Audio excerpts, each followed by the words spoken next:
Thank you so much. Thank you for the invitation and giving me enough lead time to put it together and not too tight of a deadline between invitation and delivery. That's very, very helpful and humane. Thank you. Figure and ground. That's my theme today. It just sort of struck me one day. I said, you know what? I think that this might just be the big problem with how we talk about initial mutation.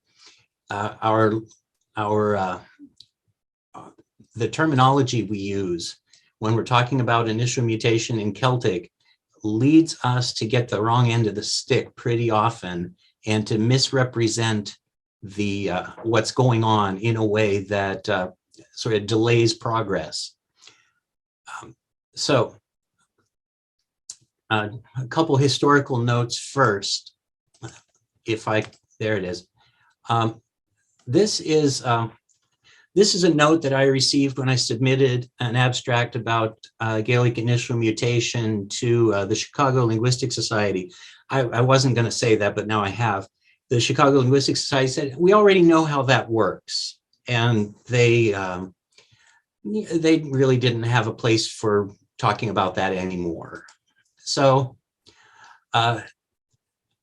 nevertheless, I would say my personal history with Scottish Gaelic started when I was a junior in undergrad, and ostensibly I was a French major and a psychology major, and I was all caught up on my French credits, and I was doing lots of psychology, and I was really sort of saying, you know what, these don't really go together, but yet I'm majoring in both.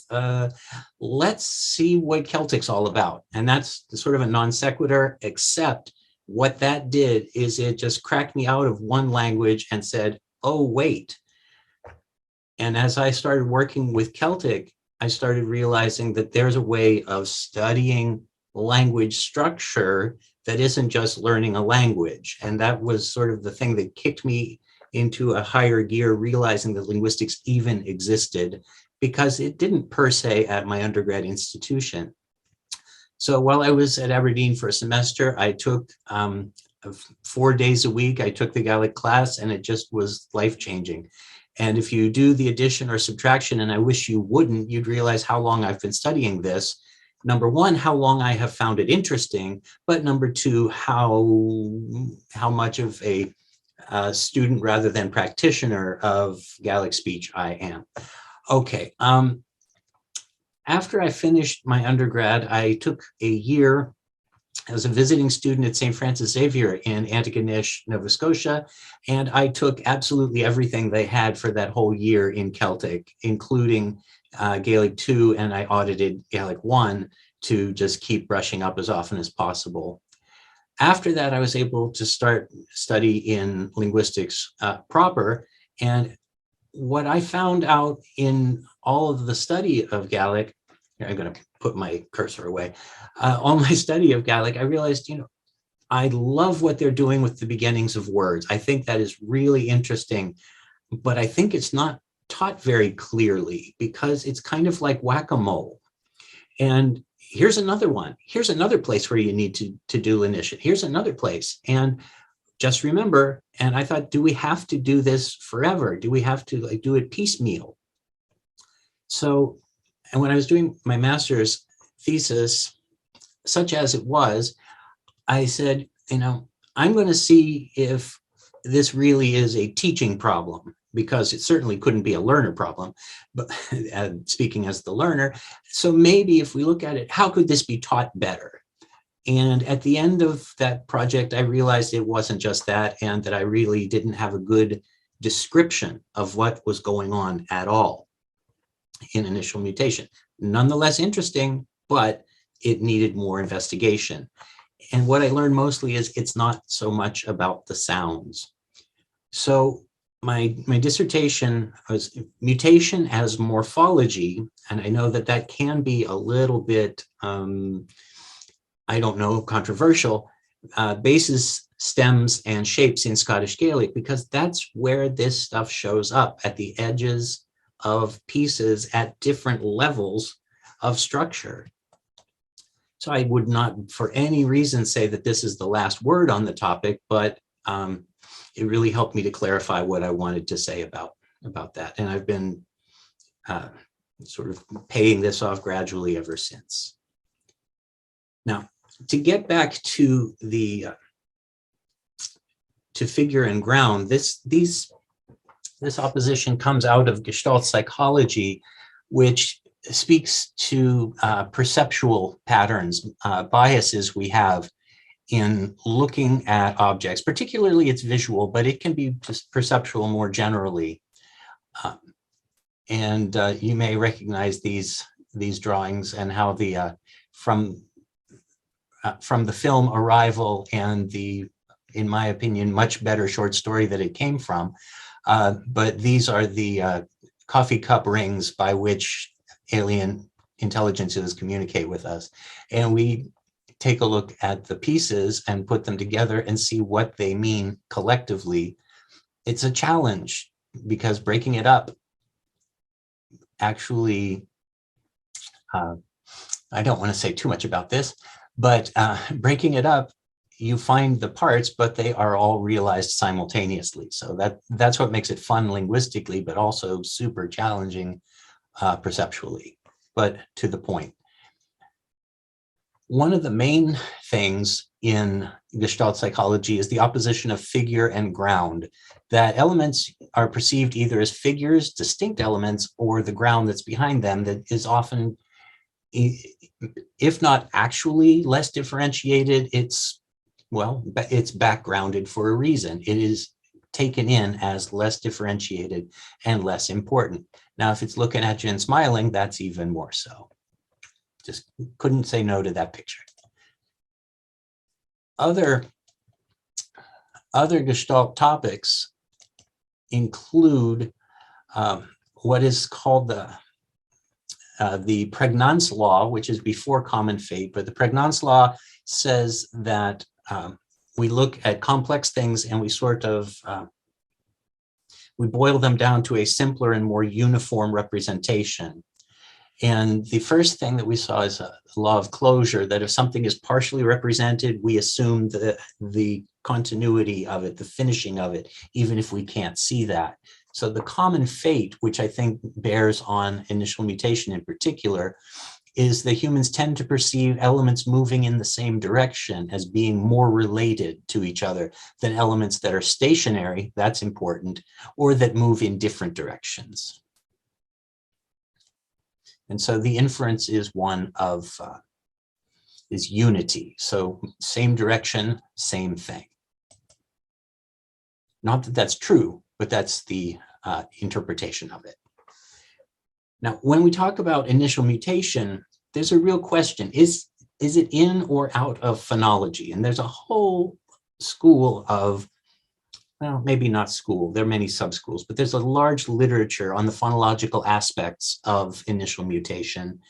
And the figure, the mutating thing, is our focus, and the ground, things that are not mutating, where that's a definition of things changing. If that's a precondition for mutation, that something changes, that is what we focus on. And anything that doesn't do that, that's our ground, and we take that forgiven, and we don't need to explain it really.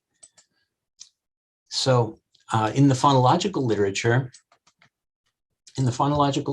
this is an example in generative phonology where you say, okay, we take this part on the left, and that is part of our structural description, and we move it to the thing in the middle, and that is our structural change.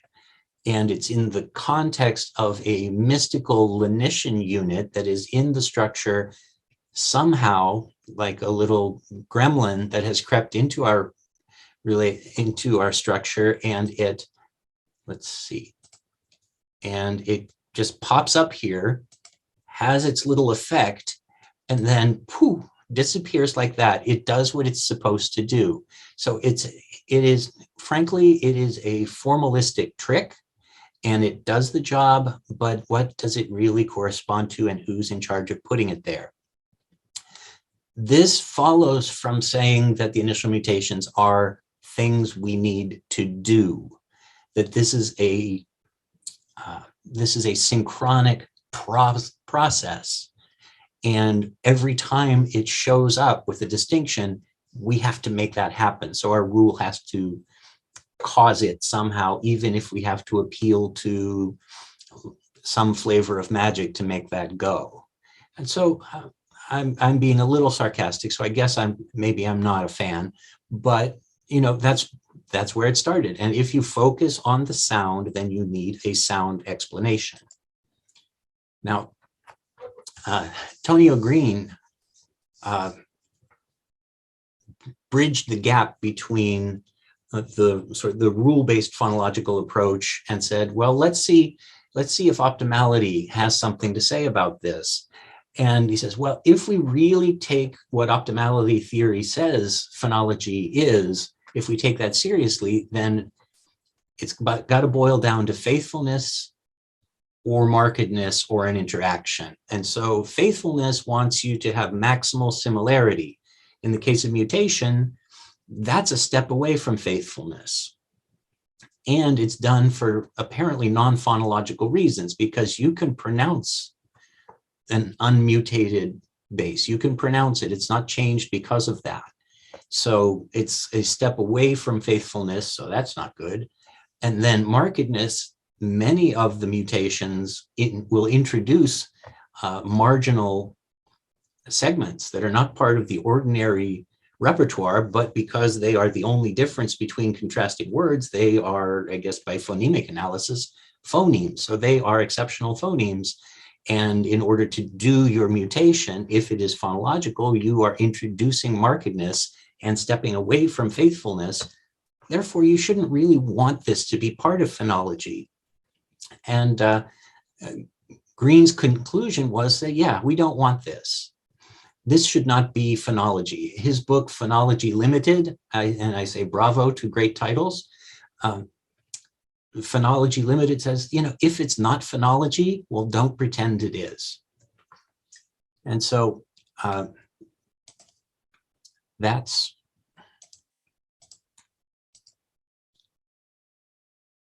the story of phonology being the tool for making mutations happen. In short, it shouldn't, because it doesn't. And so now I want to talk a little bit about representing mutation. So beyond just the sounds. So when we talk about mutation, we can talk about susceptibility versus immunity if we want to adopt a health or illness frame.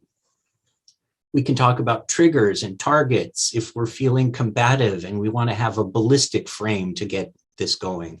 We can talk about mutant profiling if we want to have a, say, Marvel comic universe frame, because that's fun. Something that struck me, we can have an iceberg tip shaving. I've never heard that collocation, but that's exactly what we're doing. If we're looking just the parts you can see, just looking at those, and that's the phenomenon, then we have a visibility frame. If you can see it, it's in. If you can't, it just is not there. Or are we curating squeaky wheels? The things that you can hear, those go in. So the idea is we have many choices of how we can talk about it, and that interacts with how we represent mutation as one thing, as many things, as a system within which some things change and others don't, while doing the same work. I prefer that, but let's proceed. S.J. Hannes has in his, both in an article and in his book on phonology of Welsh, has his chapter 6 in his book is on the mutation, initial mutations in Welsh. And this is a table from that work where you can see columns, okay? Columns which represent, for the most part, places of articulation, and rows which correspond to named mutation types. Now, these names are just demonstrably phonological, and the mutation, if this is mutation, if this captures all and only mutation, then mutation entails alternation. And if you don't alternate, you're not in. And I don't know if that always explains everything that's relevant in initial mutation. I wanted to relate the idea here where some things are in and some things are not. Professor Scannell's computational research that he told us about in December, immutable initials in initial mutation contexts, strangely perhaps, constitute noise in the signal. Not doing something is problematic when you want your program and your resources to recognize mutation patterns. If you don't change, well, that's a problem, or at least it's an impediment to effective and efficient learning. So let me see. Out of that table, if we want to take that table and have some examples in actual words from Welsh, the classic one, the word for father, it has the representation with a voiceless dental initial, a soft voiced dental initial, an aspirate fricative voiceless, and a devoiced nasal alternate. So it has 4 different versions. And I want to see if I can back up here. And you can see then in the second column on the table, those are the 4 we're talking about. So pa-ta-ka radical has all 4. Ba-da-ga radical has 3, but not the 4th. And ma-hla and hra have 2 each and not the other 2.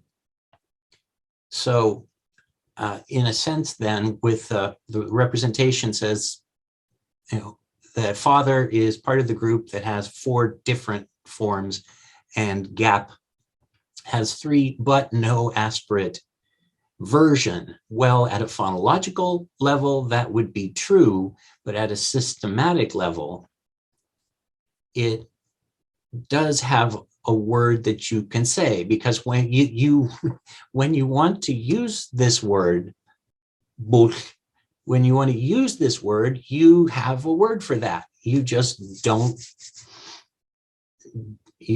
create a voiceless fricative for that form. So in a sense, the radical, something identical to the radical, fills in that slot in the paradigm. So wherever T would use a th, B keeps using a b. So that's why I have a dotted arrow going down to that this radical fills in that slot in the framework there. And so it's not really a problem, but it's also not truly a gap. And the table leads you to think it's a gap, but it's a non-participant. And it is definitely not a non-participant. It just sort of participates super subtly. So then if we want to take a look at the way this goes, the corresponding to the table that we saw above, all 4 of the subgroupings of initials have 4 correspondents, but where there isn't a different version, the radical fills in. And you might say, well, that's obvious. I said, it's not so obvious if those are actually not even in your table. Okay, so non-changers, non-changers get omitted, and things that are omitted are assumed not to exist, or at very least they're unimportant. So when you have the figure of things changing, the stuff that catches our attention, and then the ground of things changing less, that's not even considering the things that never ever change, the always radical, the so-called immune initial types. There is no space allocated for these other sounds in the table, and you get the feeling that mutation has nothing to do with them. As a phonological phenomenon, true enough, but as a morphological phenomenon, it's a misstep. We can't ignore the things that don't change just because they're not dancing around and attracting attention.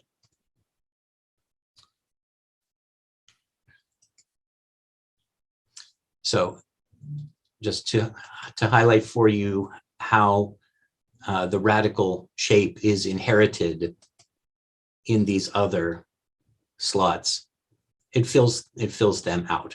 Now, I would actually want to suggest that these phonological names are not the best names, but more on that soon enough. All right, a big pizzazz here, but wait, there's more. No, there's more. Mutation types can and do have sub-patterns. Okay, now, it was brought to my attention that Jeffrey Ellis in 1965, based on a Hallidayan theory of how structures are broken up and layered and leveled with on top and within themselves, that if you get down to a very precise level, there aren't just 4 patterns in Welsh. There are, by his count, 9. And if you say, all right, these 2 are just the same, except sometimes H and sometimes not, that's one of them. That's the radical pattern. And then there's this one, 3 and 4, okay, that this corresponds to the aspirate pattern. This corresponds to the soft pattern. And you'll see over in the L's and the R's, that matches up with the radicals and above on the next line down, but otherwise it looks just like the soft. And then here clearly is the nasal pattern. And then you've got these other patterns in between where you have mix and match from other motivated and named patterns. And you also have in 5XV here and 7VO, you have what I'm calling heteroclite sets that are partly out of one and partly out of the other, and therefore not wholly one pattern or another pattern. Okay, so having done this and showing that there are sub-patterns, maybe they deserve their own names, and Ellis coined these non-phonological names for them.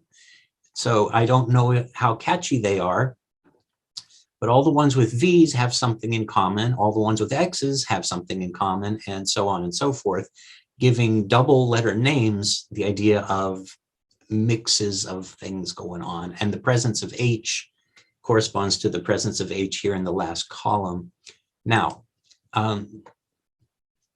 Gaelic has functional series too, in the same sense. That's my claim. And you might say, well, what leads you to this hypothesis? Rather than arguing straight up from theory and more tables are coming, I want to do a sort of a callback to Nancy Dorian's article in 1977, talking about her observation of the differential failure of lenition. And she did a sample comparing the performance of fluent Gaelic speakers and semi-speakers, and comparing that even though both groups did respectably with past tense mutation use and non-use, in the fluent speakers did, mostly A-grade work across different situations, but the semi-speakers hit it for past tense, and then they started bombing after that. And that shouldn't happen if lenition is, in light of its name, if lenition really is one thing that you can learn or not learn. It shouldn't break up like this. So this is a poster that I presented at what I thought was, see, it didn't render my little graphic well, but you know how that is. That linguists labels paper over, and there's a literal papering over that self-inflicted. I did this at N-Wave, which is New Ways of Analyzing Variation. And I considered it to be that, although it was totally unlike every other poster at the conference. Well, there you go. Some conferences are like that. the name is ambiguous to people who don't really do that. Anyway, the point of departure is, I had to introduce people to what we're talking about, initial consonant mutation. And they say, okay, first I had to render what was going on here in Dorian's work, and saying different patterns correlate with initial mutation. And here, these are all different types of lenition, as in Dorian's article. And so what I did is I took the table of numbers and I sort of showed it a different way. And that's here in the middle, okay? That graphing Dorian's results this way gives you sort of a sad, withered balloon of semi-speaker performance inside the fluent speaker performance. And it just belies any characterization as a unitary phenomenon. So what is interesting, if you really look at how lenition plays out at a pattern by pattern, context by context way, if you look at it that way, you'll see that lenition really isn't just one thing, but it is at least 5 different sub-patterns. Now, the 5 different sub-patterns are, there's one pattern that just affects F and deletes it, but everything under that, the deletion of F, is inherited downward to these other sub-patterns. So I have something coming up that'll spell this out in a little more detail. But so the second type adds the labials, adds the velars, and also S on top of F. Then there is an override that replaces S going to H with S going to T, and sh going to ch.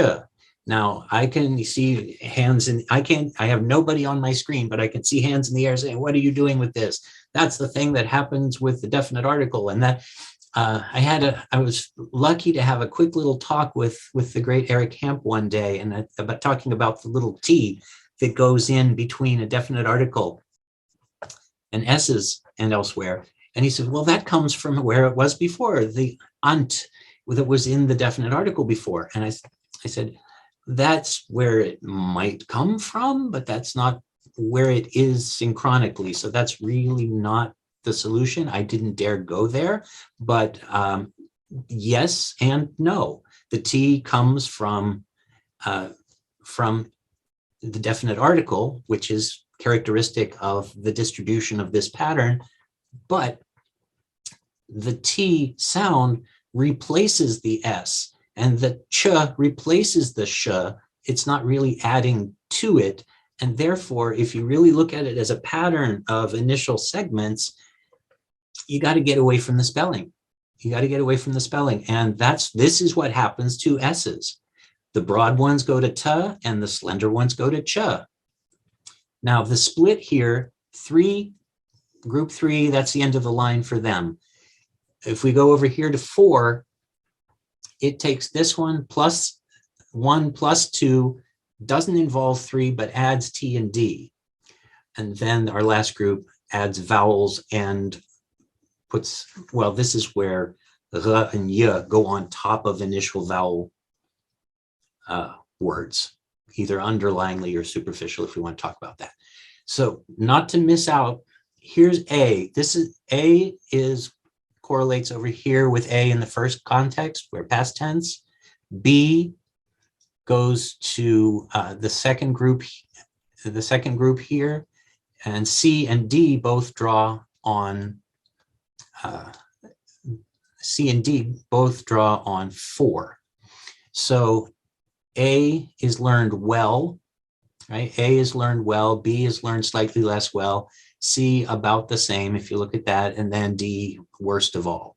So if you look at where these patterns point to, of the 5 theoretically distinct lenition patterns, 3 of them are implicated in Dorian's data, and 3 different ones in just four examples, you've got 3 different patterns, and no wonder they're learned differently.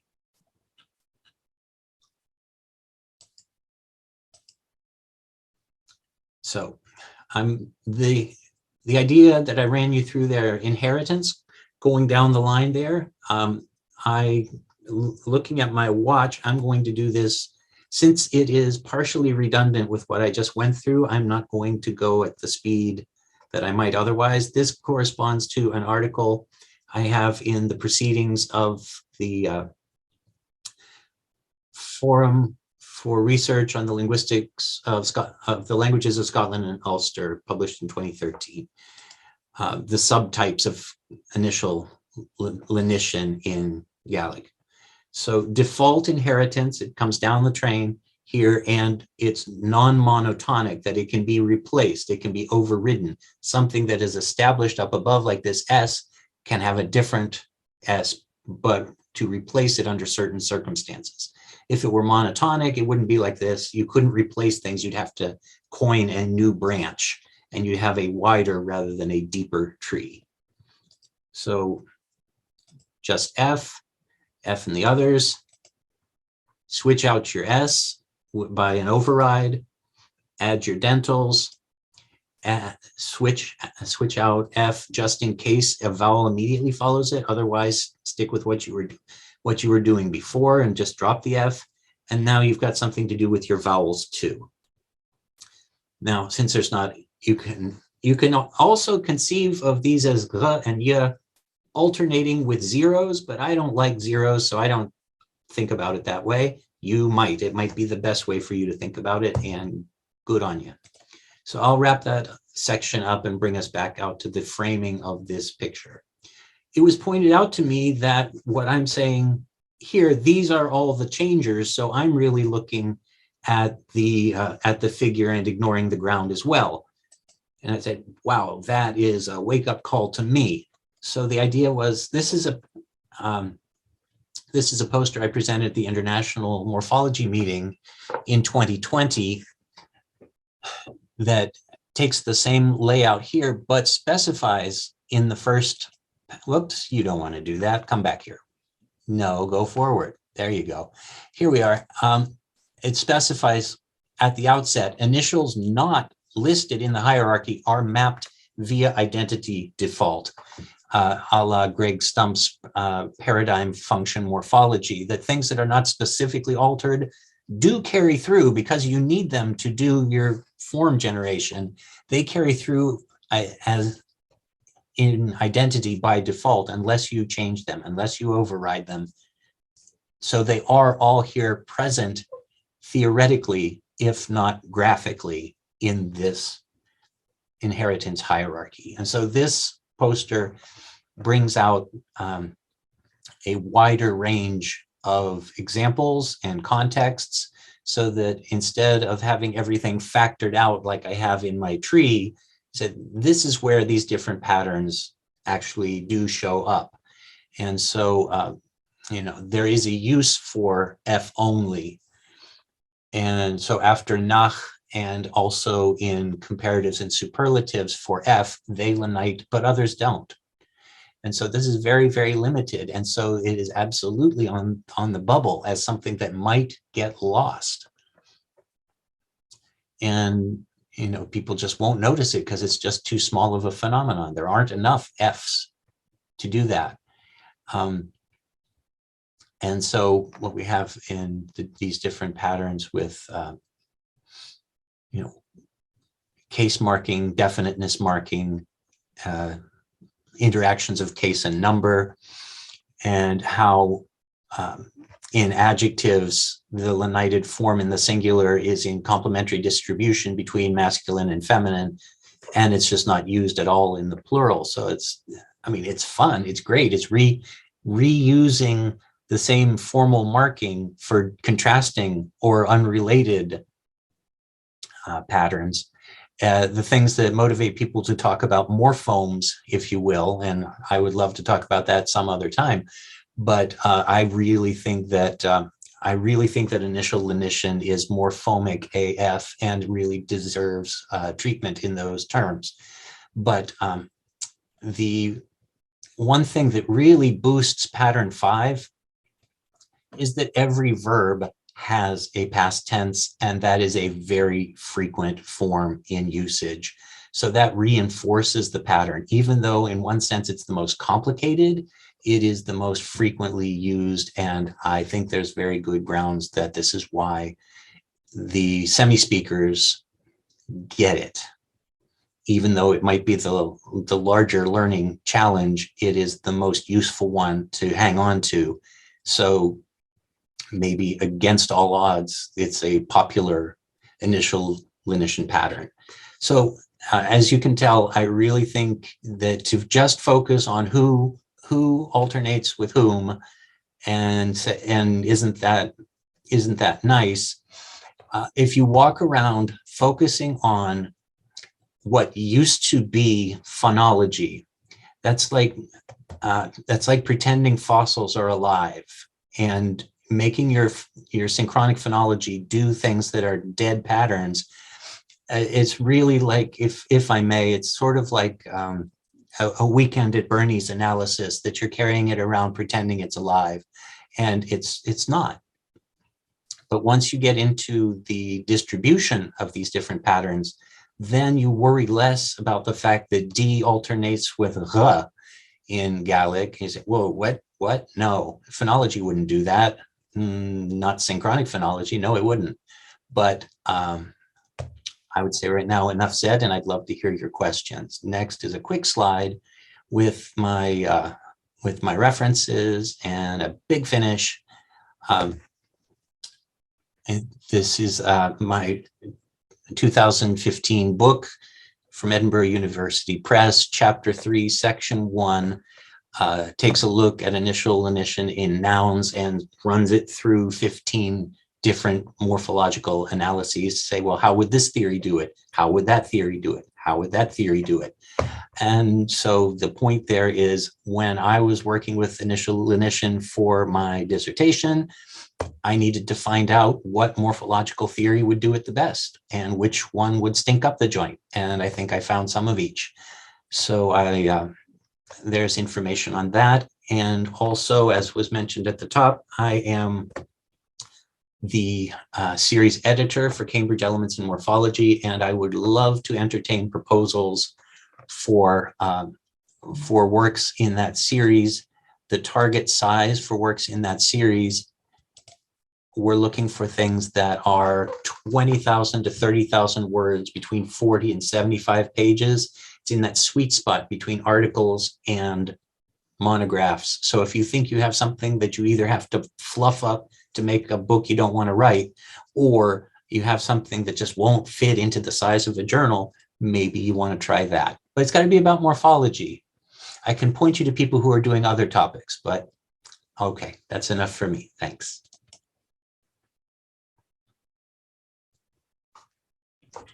Thank you so much, Dr. Stewart.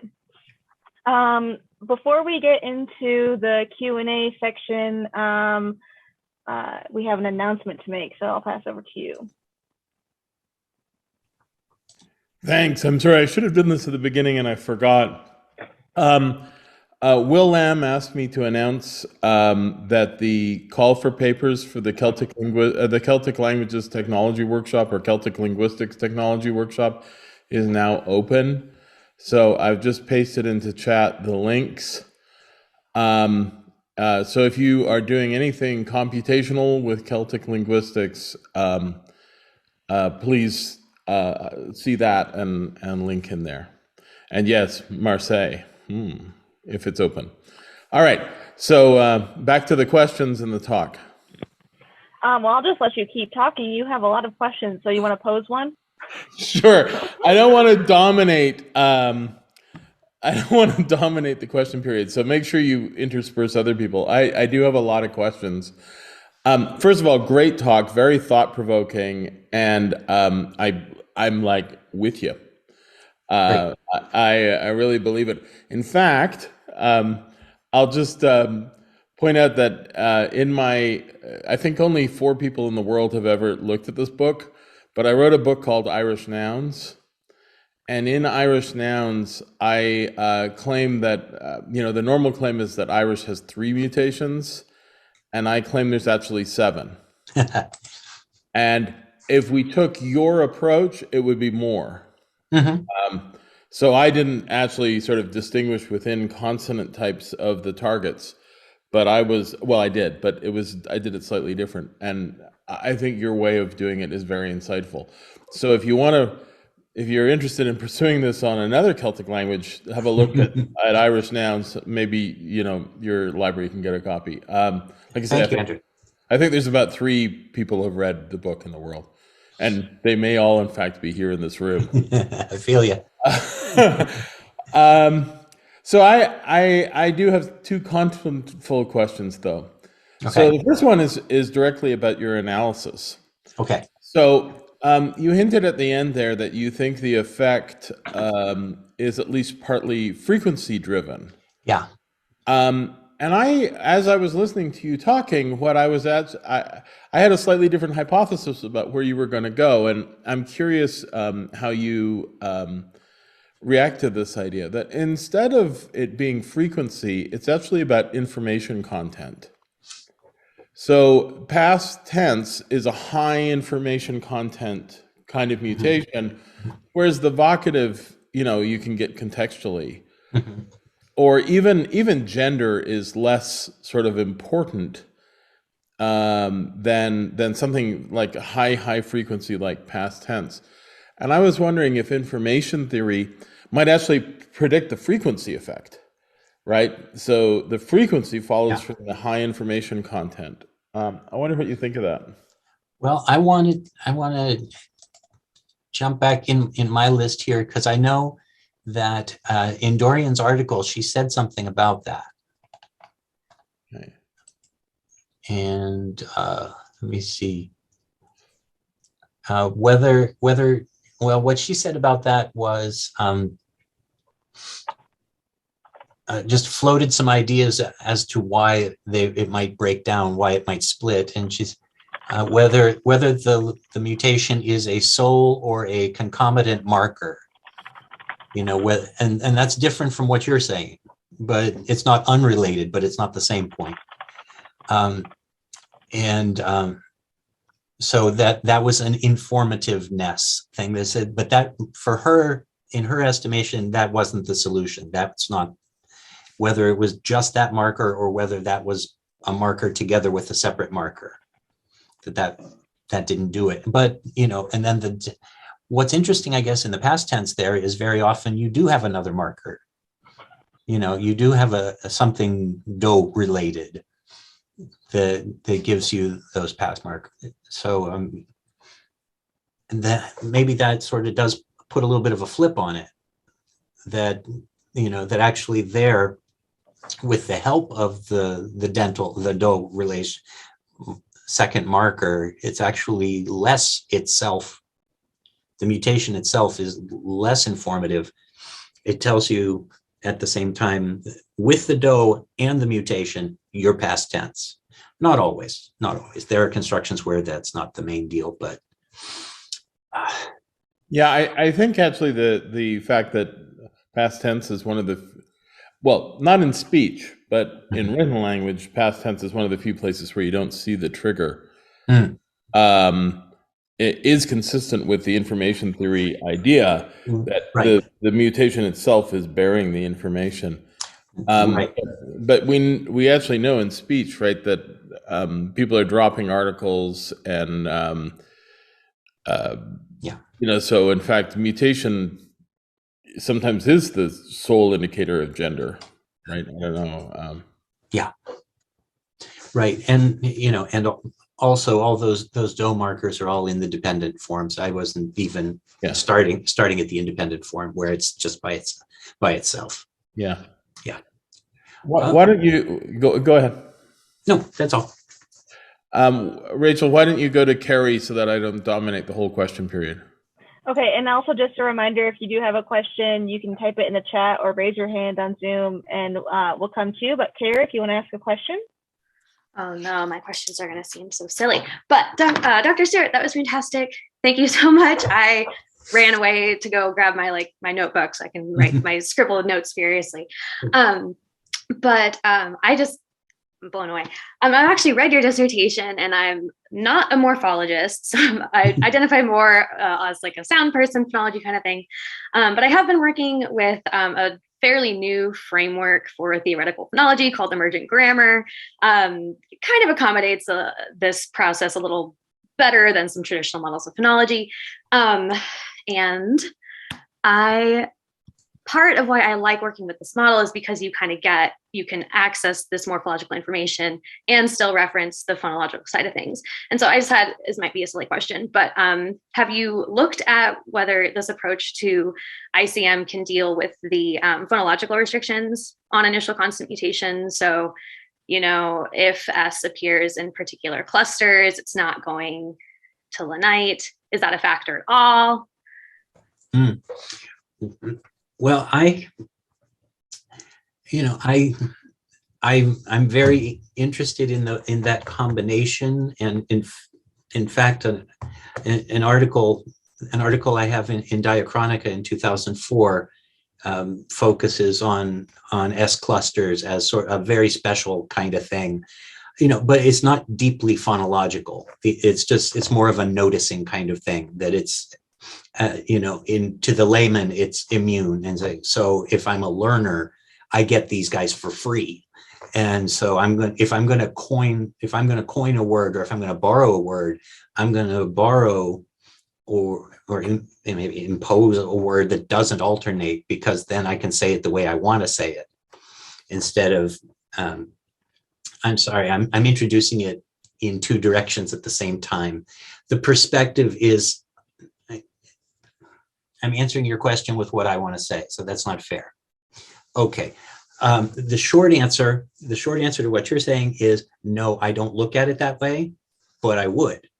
But I think the field has been sort of cluttered by phonology for too long for me to do that again, and so there may be something good and insightful to say about it, but it needs to be.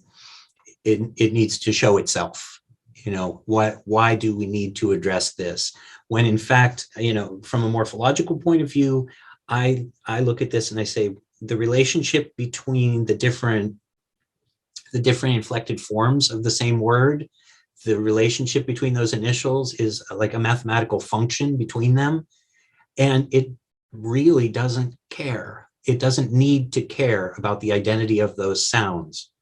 So it doesn't on that note, and that totally makes sense with the S clusters, but Andrew Carney mentioned it, and I should have mentioned this one first because it's more interesting anyways, but you also see that kind of a similar restriction between this, I'm going to say it and I'm sorry, I'm going to offend you, the trigger and the target. See the coronal restriction, where if the if the trigger is N final, coronal initial words will not mutate. So I mean, that's a little bit more of a nuanced, more players on the field kind of situation, but right, and that might be how it got that way, but I don't know that that's necessarily what's keeping it that way.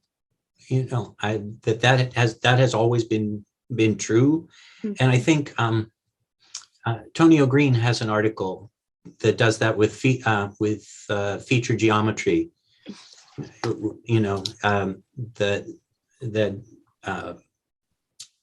Uniting place specification between the N and a following initials. You just put that together under the same place node, and then you can't fiddle with it. That's what makes it, not subject to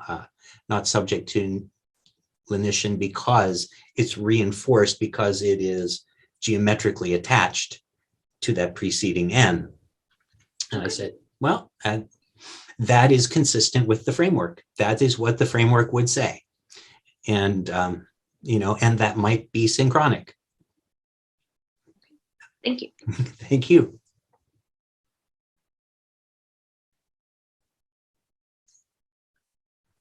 Andrew, do you want to ask another question? Sure. First of all, I want to say I wish Mike Hammond was here to hear you say that it's been, I can't remember your exact wording, but that was beautiful. Cluttered with phonology. He would just go ballistic in a fun way. So I'm going to make him watch this for sure to make sure he reacts to this.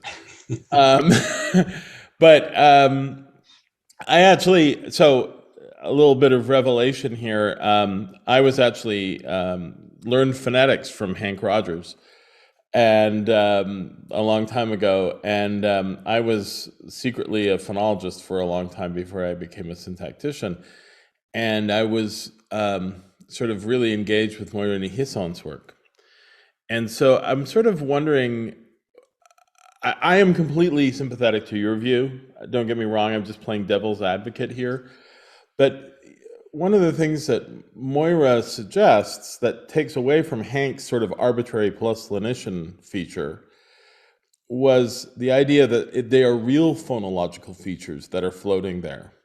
And they're just not attached skeletally. So they, literally there's a plus continuant feature floating at the end of lenition triggers, and there's a plus sonorant feature floating at the end for Irish eclipsis triggers.